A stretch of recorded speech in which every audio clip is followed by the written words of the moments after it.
iskaashi maamulka iyo bulshada ayaa dib u hagaajin lagu sameeyaa wadadan.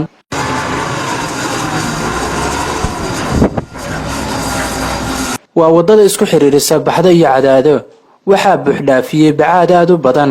kaas oo dhibaato weyn u geystay dadka iyo gaadiidka iskaga kala goosha Cadaado iyo Baxdo. maamulka degmada Baxdo oo kaashanaya bulshada deegaanka ayaa waxay bilaabeen olole bacaadka looga qaadayo wadadan oo ay faa'iido badan ku qabaan bulshada deegaanka.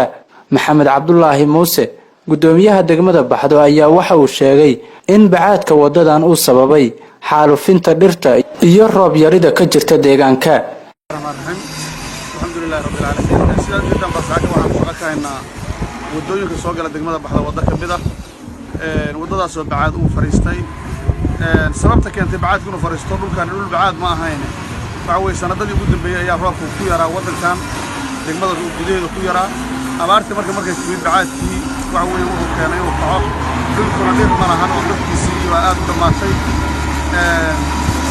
waxa weeye haddana ciidii waad u jeedaan markii la riixay meel wadadii gaarkeeda la dhigayaa sababta keentay inuu waxay tahay ma jirto isqabooyin waaweyn ee bacaadka inta lagu qaadi lagu fogeeyo markaas sidaas ay wax ku noqotay inaan isoo wadadii agteedii inaan dhigno si uu maalba lagu moodo waxaanu leenahay gobolka Mudug wasaaradda ay cusubeyso arrimahani in arrintaas naga gacan siiyaan oo naga caawiyaan oo bacaadkaas maaragtay meeshaan kala tacaalinay naga caawiyaan